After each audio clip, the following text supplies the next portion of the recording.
investir faut yuko biga ku investissa ndayigaruke ko cyane investir c'est pas cha kintu peut-être nga monde turacari muri ya mentalité yo kuvuga ati no munsi ndatanga business mu mezi 3 abiri dotangura kubona umusaruro s'il vous plaît ukeneye kuba indépendant cyangwa indépendante mu mahera ça marche pas comme ça parce que hariho imyaka bikurondera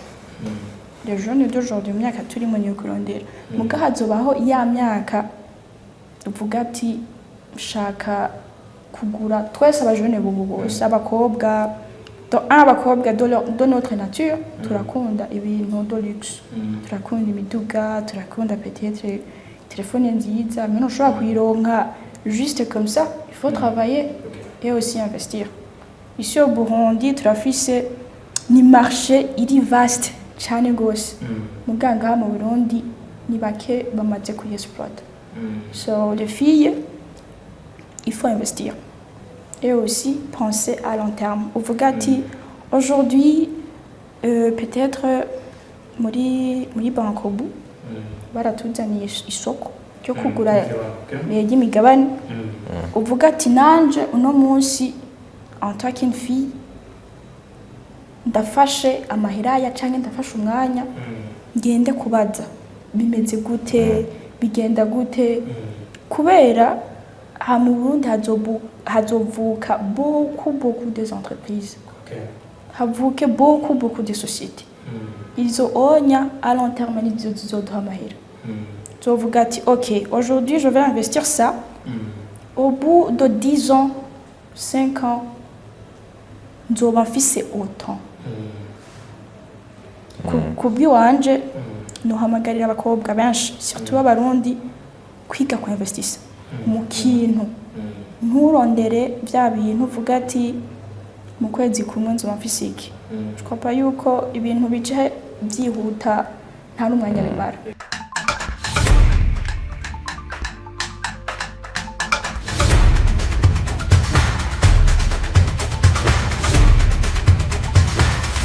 Banywanyi ba We Talk Business turabaramukije cyane kuri uyu mugoroba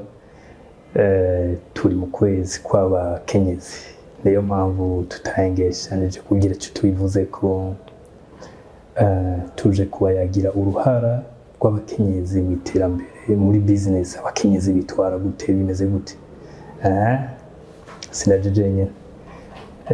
twabazaniye n'umushitsi kugira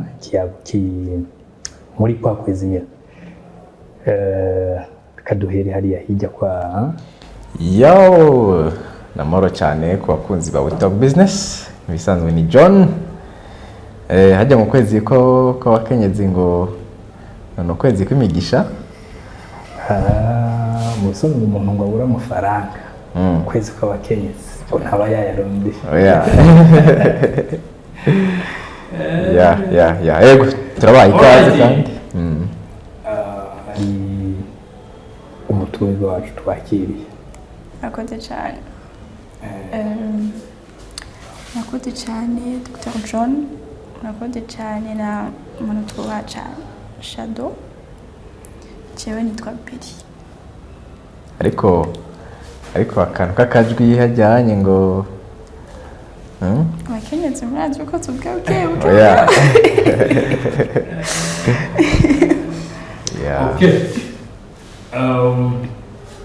tugiye kuyaga cyane ku ruhara rwa business kuri abakenyezi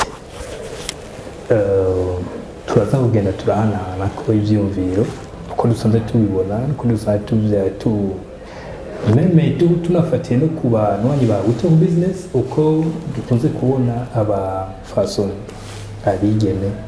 bafata business bavuga business bakira business turaza kugenda turabihanahana ariko mugabo ngira ndababaze mwebwe muri ko muraraba mu kibano ho muherereye hehe na hehe mukunze kubona uruhara rw'abakenyezi muri business baruhagaze gute okay wakoze cyane bwana Shadow reka dufate okay abakenyezi ngira haba harimo n'abigeme ndibaza kuko sinzi ukuntu nabivuga ariko jewe mu byo maze kubona ejo hahise hatandukanye n'uno munsi kuko uno munsi biraboneka yuko habaye impinduka cyane cyane muri mentalite ugasanga abantu bariko baragira nte barijukira biyumvira ati ni iki nokora n'ubu utari karakora ikintu muri uyo mwanya ariko biragaragara neza yuko hari ikintu bariko baraplanifya so ku bwanje ndabona biraboneka yuko hari impinduka c'est vrai impinga iracyari ndende c'est vrai iyo tuvuze tuti muri business benshi baracumva za business z'ibutike canke ngo kuja gukotesha imvutano sinzi basanga turacyari muri ya cycle nyene bonje ndiko ndabibona ariko ni ibintu bishimishije mugabo still haracyariho urugendo. Reka tugaruke ku mutumire wacu. Iyo turiko turavuga uruhara rwa business mu bakenyezi, wowe ushobora kubegereye cyane kudusombya urungano rwawe n'iki ubibona gute? Ego en tout cas business ku bantu babigeme dushimire kwanza Shado niwe yaje kuvuga yuko abakobwa surtout abakobwa canke abantu b'abamama muri business c'est vrai ntitwashobora kuvuga ngo hari nka kera mugabo ubu turashima aho tugeze kubera turabiye nkaho hambere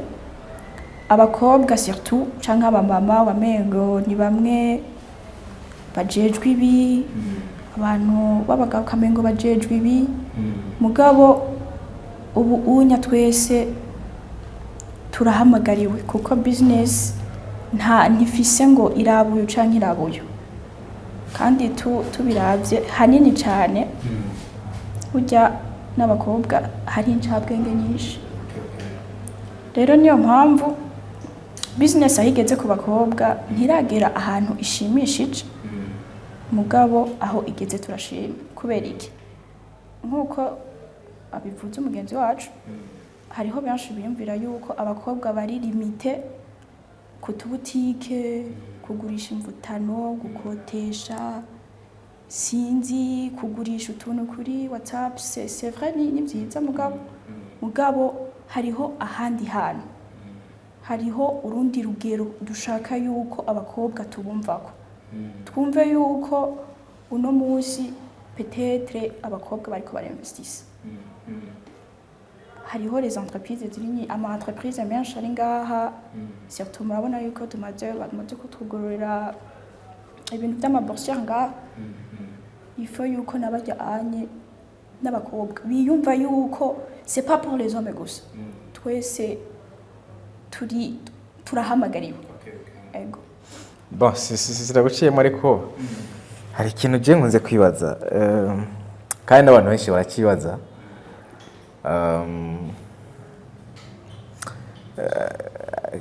akenshi reka dufate abantu bigeme turi kuvuga abakenyezi kuko tuvuze abakenyezi umuntu icaye badimanye ntumbaze reka tuvuge abantu babigeme akenshi abantu babigeme eske umuntu avuze yuko umutahe surtout gutangura mu bintu bijanye na business bawuronka binyuze mu nzira zimeze ukuntu eske iyo bagiye kure y'ukuri canke ubyumva gute? Okay, tuvuge yuko mwebwe ni realite yanyu. Okay. Apana realite yanyu. Tuvuge yuko nivyo abantu benshi biyumviriye. Kubera turacafise ya image ifadiye ku kintu menga abakobwa barakeneye umuntu barakeneye peut-être umuntu abafasha. Mais tubiravye neza hari abakobwa bakora s'il vous plaît. Kandi tubahimirije nabajya anye iyo image turashaka yuko umunsi urinzi nizohinduka kuko peut-être nuko umuntu atayagana benshi peut-être yuko abo onya baza imbere canke abantu bumva niko babaye Bohe. ntitubyasi hari abo tubona nyine ugasanga hari nk'umuntu usanga nyine ukabona nyine ukuntu ameze nyine umugabo nibaza yuko iyo realite irafatanye nuko abakobwa sometimes kenshi bavuga yuko ari ishugwe iyo tubuze ishugwe naryo ubwiza bwaryo bivana n'ingene ryavomerewe ubwo ibyo bintu ntabwo baba bifitanye isano none eske burya hari akarorero k'igiti ngene aricyo ciha ibyo kiri bufungure eske burya ishugwe burya ari ikintu civomera cyangwa ikintu bavomera okay reka tuvuge ibintu uko biri uno munsi hari abakobwa benshi akubwira ati jewe umugabo canke umuhungu atamaye amafaranga uyu sinzi ivyiwe avyumva ni ukuvuga iki c'est vrai turiko turaganira business kungene canke autonomisation de la femme gusa c'est vrai ko tubihera mu muzi tukavuga ati okay mbe bitangurira he kuko no munsi tuvuze tuti autonomisation de la femme de la fille bihera no kuri ya mico myiza abyumva ese ujanye n'imico itari myiza so ikintu ushaka kuvuga ni iki eske hari abantu tubona ugasanga umuntu nyine uramubona ngaho mu kibazo ati none byagenze gute amafaranga yakuye he what's behind exactly okay eka ndaguhe akantu gatonya s'il vous plaît un jour nari kumwe n'umugenzi kandi n'umuntu w'umugabo s'il vous plaît ajambwira ati umugenzi uvuze gute c'est un ami donc twari mu bintu bya business acambwira ati hariho ukungene mushobora guhura n'umukobwa ugasanga arafise umuduga ibiki n'ibiki okay ico gihe tugiye kuraba ahantu ho kurima actually rero acambwira ati urashobora kubona umuntu w'umukobwa afise umuduga peut-être ari autonome kubera ya image baduha societe canke baha ku bakobwa ukaca usanga bariko bavuga bati ujya anye abikora ngaha acambwira ati mbega urazi yuko parmi ces filles mubona hajya anye hariho abo mushobora guhurira mu mirima ngo y'imiceri s'il vous plaît bakaza n'imiduga y'iwabo ko tutababona okay niho ushaka kugaruka bagenda mu ijoro niho ushaka kugaruka kubera iki yambwiye ati hari umuntu yavuze ati nta muntu ashobora gusana akazi akora hari umuntu ashobora kuba adandaza amakara mukamuriye mu isengero kavuga bati kubera iki akazi karahari mugabo ntibitegereza kusana ako kazi urumva urashobora kuvuga ati no munsi nagiye mu murima agashana nagenda nk'uruguru kurima nk'ibiraya kweri abantu bari kumwe bajya barima dusanga dusa mugabo ni navayo nkashika muhira nkitera amazi neza nitubeshanye hariho inzara zirimo ibiraya ziba zigaragara n'inzara zitaba ibiraya umuntu ashobora kubona mubu kabirimisha kandi uba wari none okay dufate nk'akarorero nka ujya anye le type qui arima agenda muri Chine yitwa gute ni mutima voilà mutima le comédie est-ce que byo umuha ko ari ibiraya cyo n'umugabo kwa no okay arambaye costume aragiye yuko ari umuntu ushobora gusanga ashobora kuba afata isuka kugira dukorera akavideo ariko sinibaza yuko yoba ari mama saa 5 umunsi wose ntangorane nta kibazo sinibaza yuko yoba donc tumurimi mugasi sinibaza yuko apratique arapratikisha mugasi sinibaza yuko apratique ntangorane mugabo nkuko wavuze urashobora kuba urimisha urimi mugabo ndiko ndashaka kuvuga rero yuko hariho n'abigeme cyangwa abamama bashobora kuba bakora de cette manière ugasanga barakoresha bararima kandi mu gitiri cy'abarima duteza kubashiramo kuko ni bonyine ide yavuye iwiwe donc bashoboye kuvuga bati kugira ngo ndonke ikintu kima uburyo canke amahera ifo yuko monta tel business canke ushobora kuvuga ati ngira ntangura iki kizoza kiranyinjiriza donc je crois pas yuko ego c'est vrai ntituvyanse hariho abakobwa tuvuge yuko bataramenya batarimenya kuko la fierté burya ni ikintu umuntu aba akwiriye guha agaciro ariko mugabo hari ikibazo umunze kwibaza sinzi ngene no kivuga mu kirundi cyangwa kwa ariko ni bande bazi kubungabunga amafaranga neza hagati y'abagabo n'abagore je crois bien ko ari abagore ouais gute ok reka ndakwereke uzo urora uyu nyayiri il n'est pas encore marié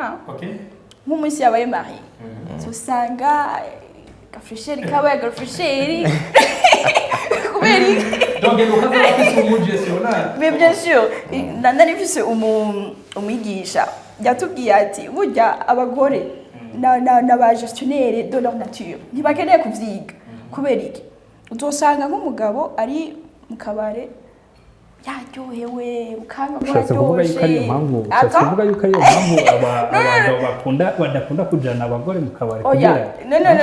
yari exemple aduhaye jumva atuzosanga umwe ariko aravuga ati kubera twaryohewe ati wewe rero hari abantu bakunda kugaba ati ndakugabiye nk'intuze nk'impene uzoza uyitore inka 10 je ndadisinye aca tubwira ati urayisinya sha ufise umugore uca utaha ku baziyiri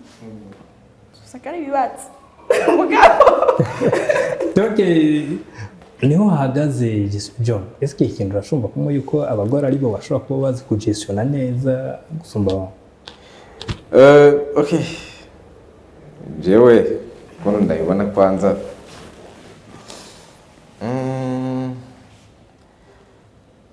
d'une part oui, d'une part d'une autre part non.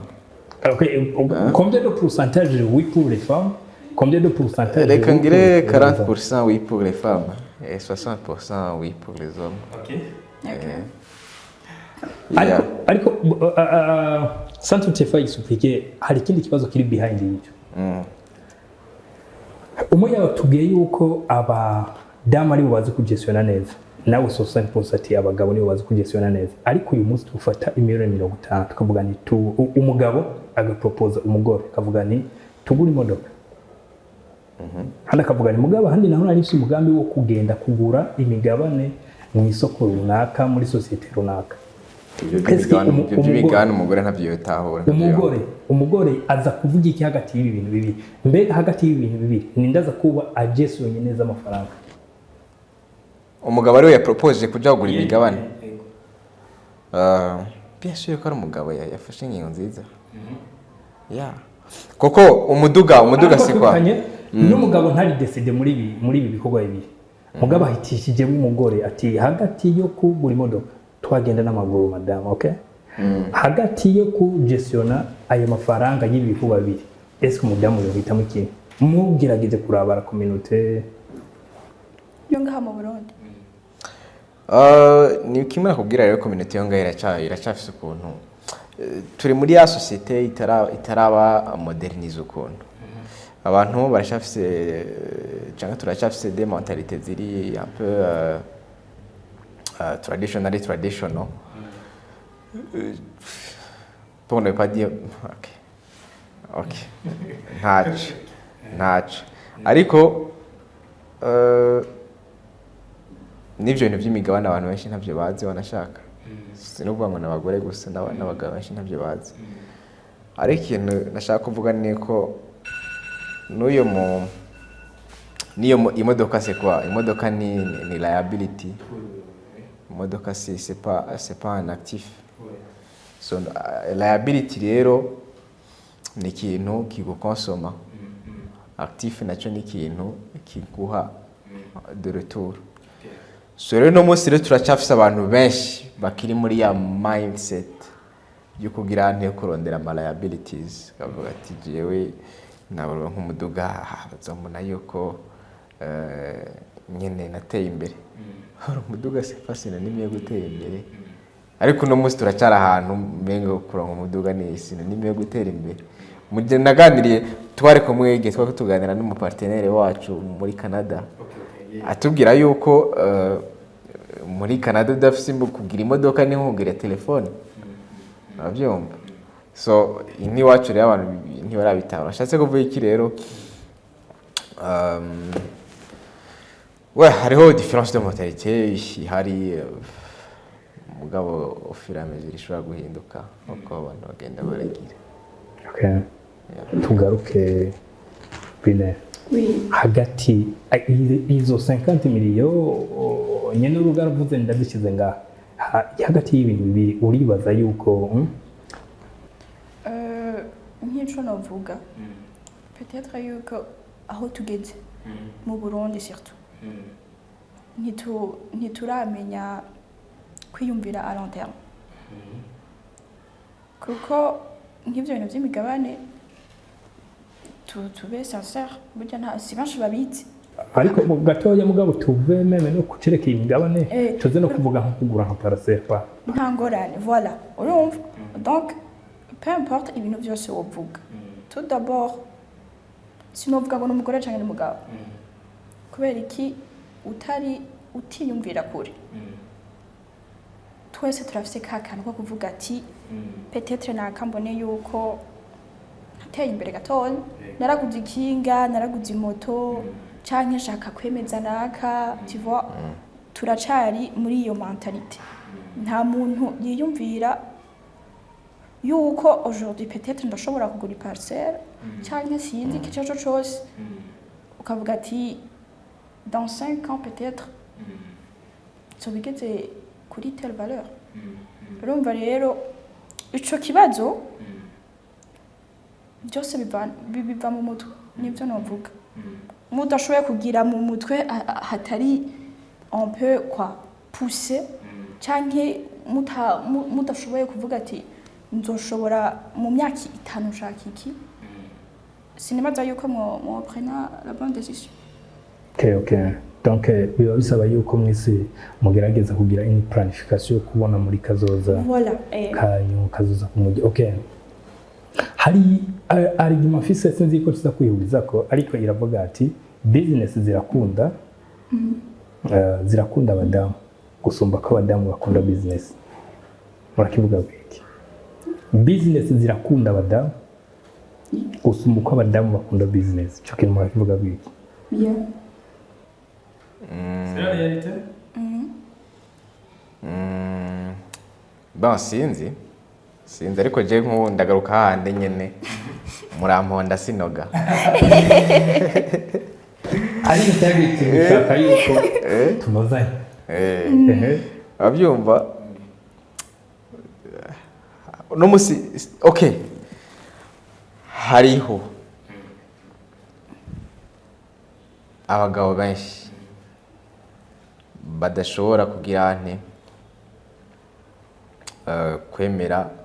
canke kubona umugore aja muri business akaba yemeye kugira iki dufata aja muri business akarorero nk'umugore aja kurangura dufate mu Uganda Dubai ngo ari muri business ibyo bintu urumva ko bifise gatoya eske yamutwaye iyo business yarasanzwe yikora uko nyene canka yitanguye amaze gushika mu rugo bon nganye icyo turiko turakora turiko tuvugira benshi amaka menshi asanzwe ahari abyumva so akavuga ati jewe non ibyo bintu sindabisupport ça fait partie peut-être na problématique kuri bamwe canke n'abandi akavuga ati nivyo hariho n'abandi ashobora kubona ashobora kwemera umugore we ko akora akavuga ati kuma ngaho urera abana tusa ça fait partie de la société turimo nibi turiko turavuga yuko si oui ou non la femme arekure kuja muri dans le monde entrepreneurial so rero je ku bwanje c'est vrai ni vyiza yuko les femmes bagira ntibiyigura dans ce monde là mugabo je mbona yuko bari faible pour ce monde faible bishatse kuvuga iki nta mugore wari kurira ngo agendere i Dubai wenyine aje gukora yiki ariko n'ubundi cyangwa mu cyakino une fille depuis 20 ans kugeza 25 ans yarasanzwe agenda none bagiye gukora yiki kwa cyo bon yarasanzwe agenda yo afise amaduka nk'atatu Juste une question. Ok. Ok, de ta part. Est-ce que ta femme, elle a chaud? C'est impossible. Okay. Uvuze kuri jewe? Okay, sinza kwishura kuri jewe. Ariko reka nishire ku bandi benshi. Reka nishire mu kibanza cy'abandi benshi. Kuko turi kuri kamera. Nishire ku bandi benshi. Hariho abantu badashobora kubyemera. Kubera iki yuko la femme elle est faible pour ce monde-là. Azogenda okay, wewe uri umugabo. In business urafite ama meeting, hari igihe utahabrije, urafite abantu muguma mujya guhura. Est-ce que cette femme-là agenda guma ahura n'abantu mw'ijoro izo nama nitubeshe ntidusigane inkore mugani w'abarundi ese umugabo wiwe ko yabikora umugabo je tujye ndagaruka ego umugabo atandukanye n'umugore ariko tujye ndagaruka nimba yariyo donc wari umuhamagaro wiwe umugore akaba yagiye ku mugabo yarasanzwe abikora Est-ce ni umwanya mwiza yuko aza kuba étouffé dans le business? Oh bon. Hari indi arima yari behind na yaona umengo ngenda iza ntataragera. Ivuga jewe d'après moi je nemera yuko iyo umuntu amwiye ngo nakayarongoye neza cyo yarongowe neza. Nuko ujya arongoye cyangwa arongowe nawe ashigikira ibikorwa ujya mu yarasanzwe ko. Okay, ico kibazo rero warombagije. Reka tukibazo umuntu ari mayi. Abari bakishura. Ngo byogenda gute nasubira kibazo kijya kibazo yarambagije. OK. Pour toi. Oui. OK, umuntu wese ta femme. Est-ce que urashobora arari kuri we? Cyane abyisanzemo nko kuvuga ati no musi ndagiye ngo muri Dubai voilà ngiye kurangura comme tout le monde hari abantu ubunya baragurisha imiduga baragura ibirato baragura ibintu byose arashobora kugenda akavuga ati no musi nagiye muri affaire ndafite voyage ya 2 semaines bon reka nishyure uko hano rw'iwanje je ndakunda umuntu akora pe ndakunda umuntu akora sinumva yuko noronka ingufu zo kuzibira umuntu igikorwa cyari cyo cyose ari nayo mpamvu iyo ari imagine ifise yuko iyo umuntu ambwiye yuko yarongoye neza nuko aba yemera ibikorwa ujya umuntu akora par exemple sizi je ne sais pas umuntu twigeze kwivugana cyane mu hagororero bw'abantu jewe nemera yuko barongoye neza kandi barongoye neza parce que usanga umugabo yagiye ashigikira ibikorwa by'ujya mudamu wiwe hari umudamu wiwe nawe akaza ashigikira ibikorwa by'umugabo wiwe ariko umugabo jewe reka ngaruke handi marimo urongoye umugore w'umusirikare kazi cyangwa umupolisi kazi twavuze ngo bari faible barafise inko umugabo ya faiblesse yayo ihagaze kuri egera ariko niko biri John. Est-ce que ntabyo wemera ntashobora kumara ijoro ari ku rugamba donc ntashobora kumara ijoro cyangwa amajoro Voilà. ari ku rugamba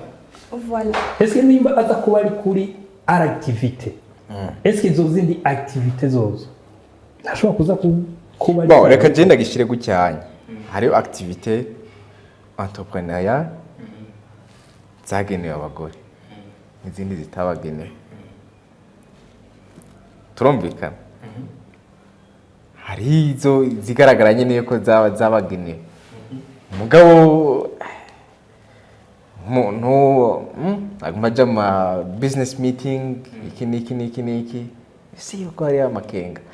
c'est vrai turavuga tuti business kuko business mugijana na la vie familiale meze neza so rero ibyo bintu bibiri biragoye gukombina est-ce que urumva ko byoshoboka Juste ikintu ngira ngarukeko tout d'abord umubujije uvuze ati ntushobora kugenda muri voyage kubera iki kugira umurinde ibigeragezo. Mais si on étouffe quelqu'un, et puis si ça explose là. Ariko hari ibindi yokora. Mugabo reka tuvuge tuti si uri umuntu w'umugabo ukaba ubuza ta femme gukora ikintu nuko hariyo manque de confiance. Peut-être partenaire wawe umunzi nabi. Mugabo je crois bien yuko tugarutse kuri mariage, tout d'abord haba harimo confiance. Kuko confiance imaze kuhaba, donc imaze kuhabura aho hantu nta kintu na kimwe umuntu azokora ngo ushobore kumubwira ati sois à l'aise. Ico nico ca mbere. Ica kabiri nk'uko wabivuze henshi tuvuge nko ngaha mu Burundi hariho les dames bumva hari ibintu bashaka gukora mugabo atabikora kubera iki ku ntambamyi y'abapartenaire babo. Ico kintu twapa yuko muri famille ari ciza kuko hariho nk'umuntu aba avuga ati muri business en tout cas arumva yuko yoba ari à l'aise canke yoba ariko akora ikintu umuntu wese kimuha umunezero. Kandi tubigarutse ko burya ikintu wumva yuko uriko ukorana akanyamuneza burya ni wo muhamagaro wawe. Hariho nk'umuntu aba yumva peut-être sinzi arashobora kuvuga ati ubu unya dufate nka trading ndakumva yuko ari ntuzenya hayisite yiwiwe ntizoba imeze nka wa wundi peut-être wafashe umwana wiwawe urumva utegereza kuja ngaha uyazobijamo c'est vrai mugabo ntazoba ariko arabironka mu wa munezero. Et voilà rero n'abakenyezi benshi en tout cas ici au Burundi benshi bari un peu étouffés kubera iki ça c'est pas pour toi donc toi t'es destiné à faire ça uravyumva. Mais je crois bien yuko nk'umuntu w'umupartenaire wawe que ce soit umugabo canke umugore tout d'abord mwicaye ukamubwira ati ok je numva nshaka gukora iki mukayaga et puis nimba ari business soutenir umuntu niyo motivation ya mbere. Niyo ya mbere ndazi yuko mwubakanye ukamubwira ati urumva moi je vais faire ça ukabona nk'umugabo waraje akubwira ati ok je vais investir mais ukavuga ati ok mon homme ariko aravyemera pourquoi pas tout le monde batazovyemera. Iyo ni motivation ya mbere. De deux ndagaruke ko John wewe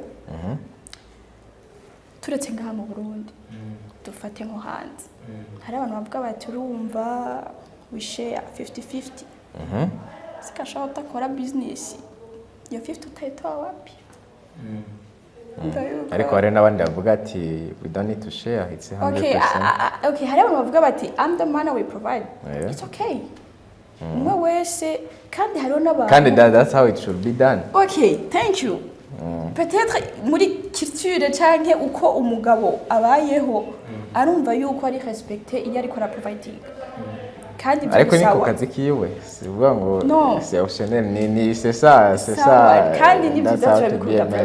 turabikunda nta ngorane mugabo tube tumenya na bya bintu umuntu ariko anezererwa n'ibyaha. Hariho s'il vous plaît abakobwa bashobora kubwira bati ndanezerewe no kuvuga ati my man guhera aze kuko nkuno musi jewe ndazi umukiro umwe abanga simvuga muri ikizina ibyo nibibaho ariko ikintu yakoze umugore we yavuze ati oya we ntukora yakirazira ubwo ati mugabo yaramuretse aragenda nyimbara y'amashuri akayiga nyimbara ya master akayiga voilà mugabo ati gukora wapi nubwo harageze igaheza rero ubwo ati we guma ngaho kuvuga iyo kipa y'abana okay mu bindi byose bikagira hari abantu rero bagifise mentality imeze gutyo ni byiza vraiment moi wese je crois bien yuko na désir yewe mugabo hariho wa wundi tout d'abord tugiye mu bintu byo kubakana je crois bien yuko ubanza kwanza kumviriza naka ibyo akeneye kubera aho nibyo ntitwa tuvuga wowe uri selfish kubera uvuze ati mes désirs zitangura imbere est-ce que l'autre nawe bimeze gute so gu providing c'est bien hariho tous les la plupart y'abakobwa ari abantu bari lazy okay nitubashire muri abantu bari lazy tuvuge bati nibyo nkunda ndakunda juste yuko umugabo atakambwira ati icara ngaho t'inquiète I will do anything. Okay, uno musi une jeune fille ariko araturaba avuga ati canke ari muri babandi bavuga ati to start something ntegeza kuronka someone who provide. No musi uwo mbwira iki niki kintu twari kwisha ko mu nyuma ariko nk'umu jeune fille ariko araturaba uno musi kuko hari abantu benshi baja muri zanzira nyene iki niki magabo tusa ariko no musi niki wo mu conseil ati you can start from here ico kintu kaguha some money hama you can continue someone who is like niki wo mubwe. Okay, reka dutangurire kwanza po kubaki kubashinga ntahe kubagabo. Donc un menya yuko les jeunes filles d'aujourd'hui barashaka gukora. Mugabo peut-être hari abantu babera intambwe abandi. Une jeune fille ashobora kuvuga ati je vais sérieusement travailler. Mugabo ukaca usanga kubera tuvyemeranye ngaha mu Burundi miliye nyinshi zirimwo abantu b'abahungu abantu b'abagabo. Hari umuntu ashobora kubwira ati pour commencer à travailler ici turategereza kuba abagenzi. Mu bwawe bugenzi buri hagati y'umu employé n'umu employeur. Donc tuhere juste ku bantu badukuriye canke abantu b'abahungu tuvuge muri iyo miliye. Kugira ngo ushake kurandura ingorane ntuci igiti canke ntuvuga ngo urumva ngo ingorane ziri ngaha nyifo yuko tugica hagati. Tout d'abord genda hariya mu mizi. Ni cahe catumye ifiye bamera uko bameze ubu. Je crois bien yuko utanguriye ngaho uzomenya aho hera. Ni cahe. Okay. Peut-être nta muntu yomenya ngo icatumye unyagenda muri iki nicahe. Mutayaze imvo ni nyinshi. Imvo ni nyinshi. Mugabo koma turi muri business kandi business ngaha mu Burundi abantu benshi bazirimo n'abantu b'abahungu. Bugurukire. Bugurukire umubwira ati tu veux travailler sawa karibu. Nkuko washobora kuvuga ati aujourd'hui diko ndangaja mon cousin. Tranquille uje ngaha anye toi aussi tu vas gagner ton argent wungure n'ubwenge. Nivyo novuga et puis les jeunes filles faut d'abord yuko wimenye ibintu byose bihera mu kwimenya kuko utiyizi icuri umenya n'ico ukeneye. Okay. Ari ni jambo ndimo I don't know ko ishobora kumuga ntiyabuzo kwisi duhurije kwa argument. Il faut se marier pour totaliser la peine. Il faut se marier pour totaliser la peine. Il ne faut pas se marier pour manquer la peine. Donc, rongora kugira amahoro waruguze roho. Mugabo nturongore kucanga urongowe kugira amahoro warufise yabo. Donc, nshatse kuvuga iki? Nshatse kuvuga jewe penda kundi umuntu akunda umuntu kugira mushigikire muri iki. Kandi moi je veux pour compléter quand même. Igihe mvugana n'umuntu ndamuseka amubwiye ati si umuntu adashigikira ibikorwa byawe ukabona yuko ari ibikorwa byiza kujana mu iterambere atakiri kinyegeze inyuma yabyo umuntu ntagukunda ugukunda gukundira ibyawe ukora ashigikira ibikorwa byawe. Icyo nakivuze kubera iki ndamaze kubona uburorero ndiriwe ndavuga bahukanye kubera iki umugabo yarashaka nicare mu rugo mugabo je nanje amaboko yanje ahubwo nitangwara ntakoze nitangwara kiri naco ntiyaje ashigikira ibikorwa byanje nkora singiye kure uwo muntu yakina filime vuga ni jewe we umupartenere ntashaka kumbona kandi ziriya sene baba ziba zigaragara muri buriya buryo ndazirinda mugabo yeroveto c'est la raison pour laquelle yeretse kugira ngo yibire ubukurikira ibikorwa byanje acanda bigira ko nkaraba abandi mu bindi bihugu cyangwa ahandi bamaze gutahura ibyo bintu donc aravuga nta problème uri mu kazi donc nshatse kuvuga iki il faut aimer le travail de quelqu'un il faut aimer la liberté y'undi c'est bien ok voilà kugira ikiyago tuwande tukiryoha ndabona yuko c'est très bien ariko hari ikintu nshaka yuko sinzi ko mwangejeje aho nshaka ariko rajesh iyo uburyo cyangwa bidon reka dufatire ku mafaranga hagati y'abagabo n'abagore tuvuze mu majambo avuna ngo ni bande bashobora kuba bayagira neza gusumba bon ndakeka yacishuye ariko jewe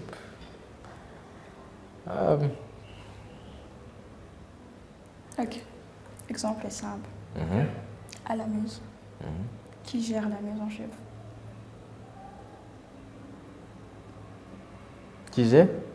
Qui gère ou bien donc qui gère bien la maison, bien qui gère bien l'argent de ok mais je ndibaza yuko ari abagabo kuko umudamu hari ukuntu iyo amafaranga agiye gusohoka mu buryo budasiguritse aravuga ngo we no stop maybe ngira nuko ntabyo ndamenya peut-être on y a les mariés il y avait des secouillés cyane turi muri kwa kwezi kw'abakenyezi ariko reka ndababaza akantu nizihe bizinesi abakenyezi bwa mu Burundi baba bagakora ariko mu bindi bihugu zikwiriye kuba bazikora kandi zitanga umusaruro? Ah, mon Burundi? Oui. Ok. Merci beaucoup. Mais à mon Burundi, hari abantu benshi peut-être bataramenya yuko dufatira nko ku burimi. Ndafise umuntu nkurikirana cyane rwose kuri TikTok, ni umuntu w'umukobwa arakubwira ati mu burimi afise des hectares nyinshi. Ni Umurundi? Non, mu Camerounaise. Des hectares nyinshi arimisha kandi unamubonye s'il vous plaît nzokwereka yitwa gute TikTok yiwe. Okay, yeah. Urumva unamubonye ku masuko siwe kubera ari umuntu uzenya mu mirima yiwe usanga yambaye agashapo yakiniye neza afise umupanga ari urumva mugabo mu burimi s'il vous plaît tutangure guhera mu burimyi ni milliers parmi d'autres zitanga amahera abakobwa